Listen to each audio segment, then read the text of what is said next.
morning, I'm Sarah Sapsanamma and these are the top stories so far. Oli-led government alleged of neglecting judicial, constitutional and diplomatic bodies. Government yet to appoint key ambassadorial positions in countries including India, Malaysia and UAE. Formation of several intra-party factions in Nepali Congress leads to a state of chaos in major sister organizations of the main opposition.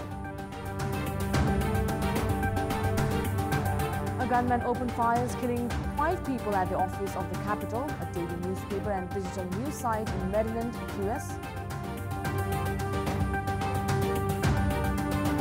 And pre-quarterfinal lineup drawn at the FIFA World Cup 2018. Belgium and England qualified from Group G, while Colombia carries Japan into the round of 16 from Group H.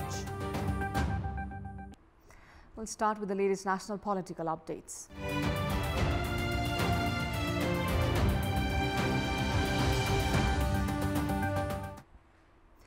Going by the performance of the government ever since it assumed office 4 months ago, the Oli-led government is found to neglect judicial, constitutional and diplomatic bodies. The government's lack of interest is especially seen in the delay in appointment of the Chief Justice, including appointing office bearers for constitutional and diplomatic units. The government has been making excuse of the absence of parliamentary committee to complete the appointment so far. The Supreme Court, the country's highest entity for justice, has been operating under an acting Chief Justice for 3 months now.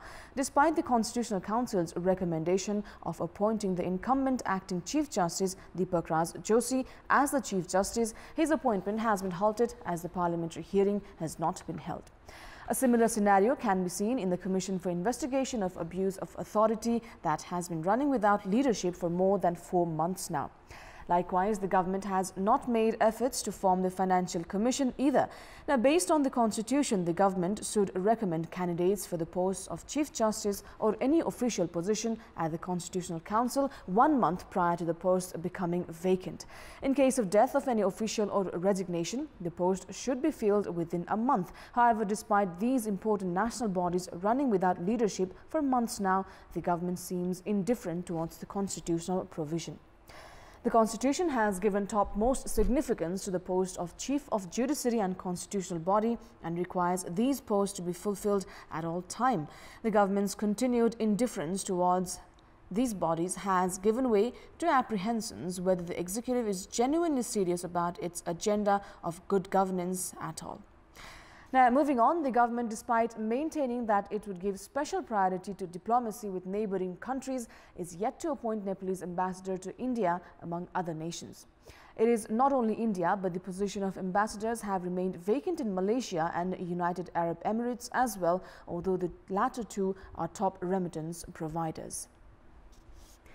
The position of Nepalese ambassador to India has remained vacant for almost 8 months now. Prime Ministers of Nepal and India exchanged bilateral visits without an officiating Nepalese ambassador in charge. In the absence of the Nepalese ambassador, officials at the embassy reportedly faced significant hassles to arrange these visits. Meanwhile, career diplomat Durga Prasad Bhattarai's tenure as permanent representative at the United Nations has been extended until further notice. The Nepalese migrant workers in Malaysia and UAE are also experiencing various kinds of problems in the absence of top envoys. The position of ambassador to UAE has remained vacant for the past 3 years. Meanwhile, ambassadorial positions in countries like Canada, South Africa, Thailand, France, Kuwait and Brazil are also going to be vacant in a few months' time. Now, experts say that Nepal's foreign diplomacy might receive a serious dent if these positions are not filled at the earliest. Major sister organizations of Nepali Congress are in a state of chaos after formation of several intra-party factions. While some of the sister organizations are operating without any working committee, others are facing uncertainty due to increasing disputes. Nepal Student Union has been conducting several programs against inflation and rising prices. However, these programs differ in modality from one faction to the other. This is one of the exemplary cases that reveals disputes among sister organizations of the main opposition. Disputes further escalated after the senior leaders started expressing their disagreements through the student union. Lack of consensus regarding power division has left Tarun Dal, the youth wing of Nepali Congress, without any working committee even after 1.5 years since the General Convention. At the moment, there are only 4 office bearers in Tarundal. The Central Working Committee is yet to be formed, as senior leaders Ramchandra Podal and Krishna Prasad Sitola have been demanding 50% in the power share. Women Association and Dalit Association, among other sister organizations, are also rendered workless. At a time when Nepali Congress should have conducted door-to-door campaigns to reach out to the general public, the chairperson of party's sister organizations are limited to their own doorsteps. Now, political analysts opine that the scenario has not only created a gap between the opposition and the public, but has also discouraged the new generation to embrace politics through Nepali Congress. With that, we'll go for a short break here. For more news, stay with us. Welcome back. Nepal Airlines Corporation's new wide-bodied airplane, Airbus 330, with a capacity of 274 seats, has arrived at the capital. The new Airbus 330 was flown directly from France and landed at the Trivandrum International Airport yesterday.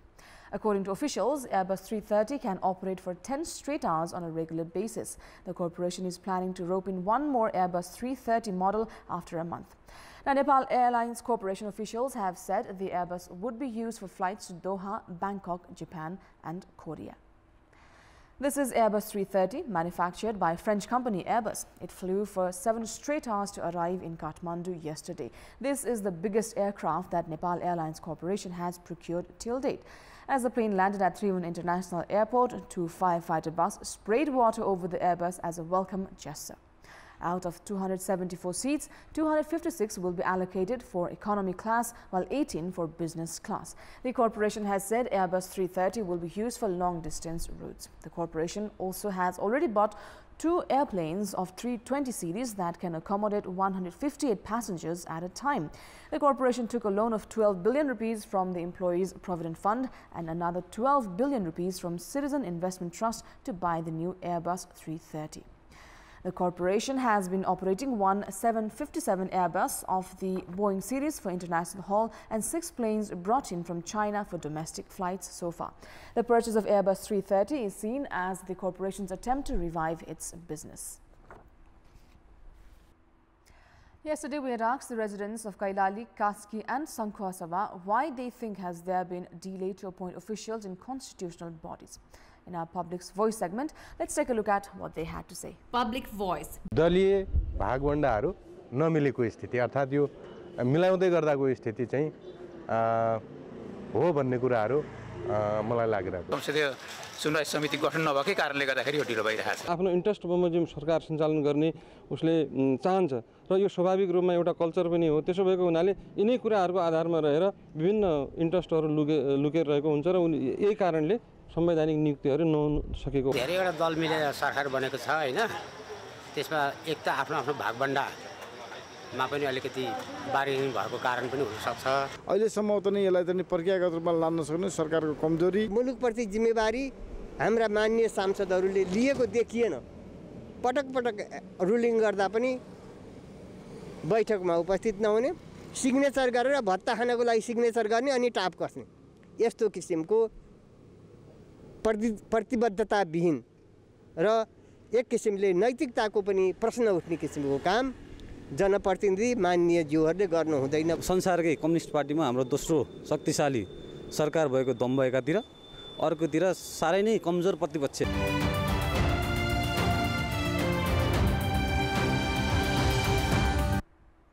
It's now time for our segment Public Pulse, where you text us with your opinion. Public Pulse. And the question is, why has not the government been sensitive to the issue of appointment of ambassadors? Your options are A, power sharing issue, B, not in priority, and C, lack of diplomatic understanding.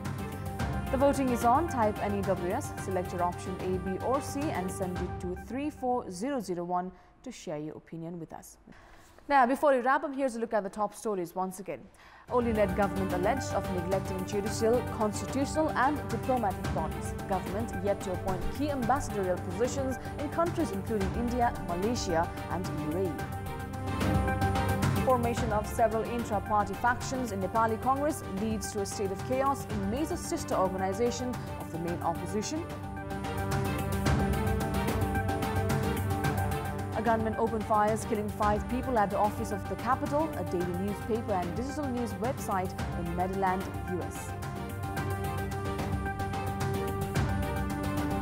And pre-quarterfinal lineup drawn at the FIFA World Cup 2018. Belgium and England qualify from Group G, while Colombia carries Japan into the round of 16 from Group H. That's all for the moment. Our next English bulletin will be at 11 a.m. Stay with Kantipur TV HD for more news, entertainment and updates on FIFA World Cup. Have a great day ahead.